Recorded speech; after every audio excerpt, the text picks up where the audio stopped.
రే శివాజీ, పెద్దన్న బతికే ఉన్నాడు. రేపే పులివెందుల్లో పులి దిగుతాంది. బావు బతికే ఉన్నాడంటమ్మా. చెప్పు సత్యరెడ్డి.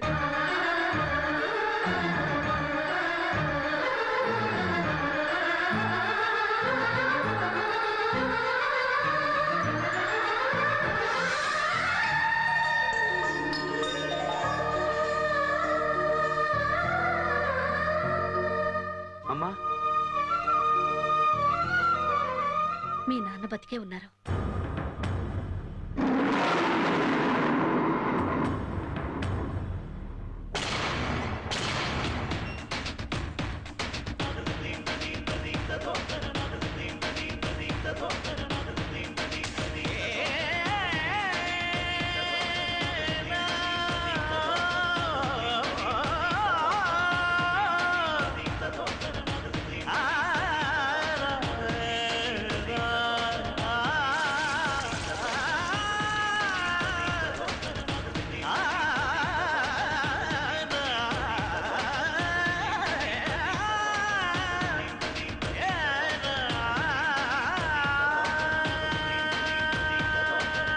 పొందూరు కద్దరన్నా ఏయ్.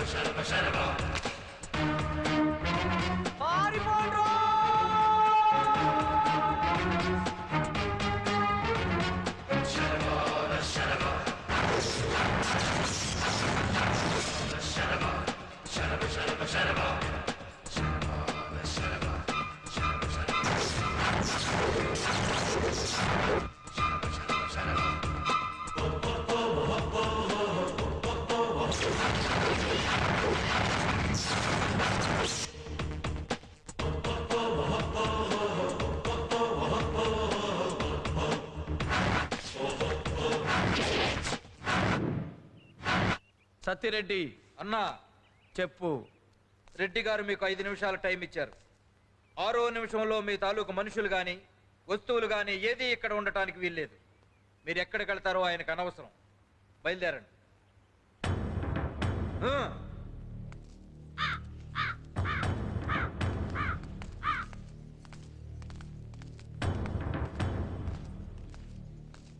ఆహా, వరద బాధితులు వలస వెళ్తున్నట్లుగా ఎంత ముచ్చటగా ఉంది.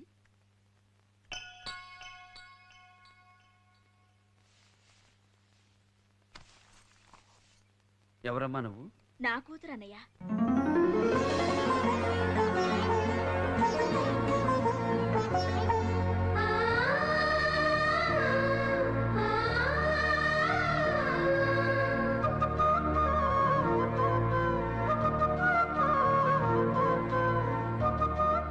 ఎలా ఉన్నావమ్మా? బాగానే ఉన్నాను. నువ్వెలా ఉన్నావన్నయ్యా? బాగానే ఉన్నానమ్మా. నువ్వు నన్ను ఒక్క విషయంలో క్షమించాలమ్మా. నీ భర్తను చంపక తప్పడం లేదు. చంపేస్తాను వాణ్ణి, చంపేస్తాను. చంపేయన్నయ్యా. నువ్వు నేను కలిసి పుట్టాం, కలిసి చేస్తాం. వాడేవాడన్నయ్యా. మధ్యలో వచ్చాడు, మధ్యలో పోతాడు. నువ్వు చంపాలనుకుంటే చంపే.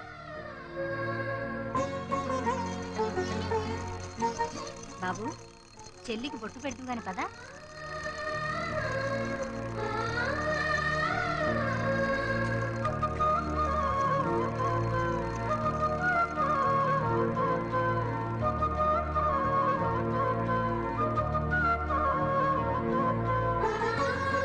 అన్నయ్య అడిగితే 5వ తనాన్ని ఇచ్చేస్తానన్న నా చెల్లిని చూస్తే నాకు చాలా గర్వంగా ఉందమ్మా. రామ్మా.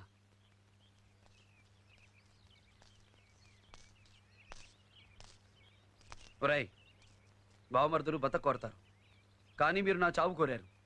అయినా నేను వదిలేస్తున్నాను. ఎందుకో తెలుసా? కేవలం నా చెల్లి నుదుట పుట్టు కోసం. మళ్ళీ నా వైపు కానీ నా ఇంటి వైపు కానీ కన్నెత్తి చూస్తే ఈ వేలు ఇక్కడ దిగుతుంది. పోరా.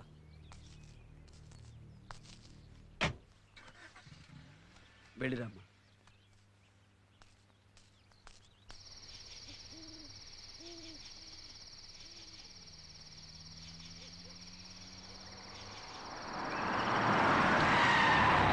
భూమా నాగిరెడ్డి ఎంపీ అయిపోయాడు, ఎమ్మెల్యేగా ఉన్నాడు. శివారెడ్డి గారు హైదరాబాద్ పెళ్లికని వెళ్తే అక్కడ వేసేశారు. వేసిన దొరికారా? ఎందుకు దొరుకుతారన్నా?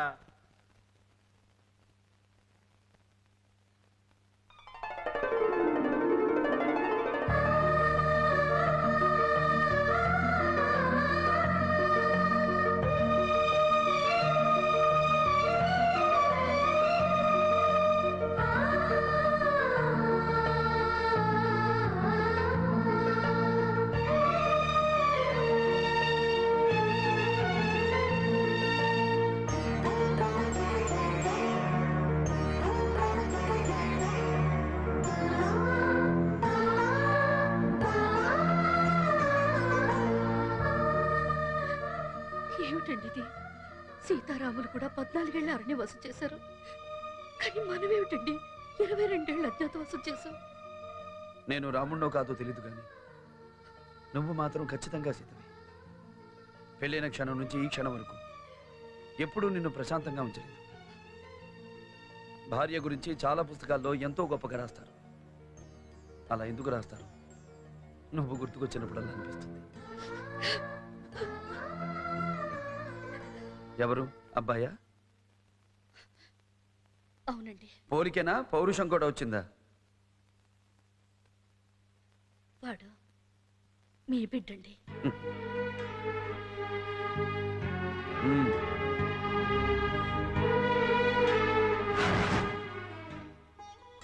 ఇన్స్పెక్టర్ అంటగా? అవసరమా నీకు ఆ ఉద్యోగం? లేని వాడికి ఇస్తే ఆ ఉద్యోగం వాడికి అన్నం పెడుతుంది. నీకు కోట్లాది రూపాయల ఆస్తులున్నాయి. మన వంశంలో మిగిలిన ఏకైక వారసుడివి నువ్వు. ఈ సేమ నిన్ను రారాజులా చూసుకుంటుంది. వచ్చేయి. కద్దరు వేయాల్సిన ఒంటి మీద కాకి వద్దు, వదిలే. కద్దరు బట్టలు వేసుకుని కత్తులు పట్టుకుని బాంబులు చుట్టి మీరు సంతోషంగా ఒక్కరోజైనా గడిపారని నేను అనుకోను. ఇకనైనా వాటిని వదిలేస్తే మంచిది. సత్యరెడ్డి అన్నా, ఎప్పుడో మాటలు రానప్పుడు చూశాను. ఇప్పుడు వీడి నోట్లో నీతులు వినాల్సి వస్తుంది. పొట్టేలు కొట్టి అబ్బాయికి భోజనం పెట్టు, భోంచేసి పడుకు.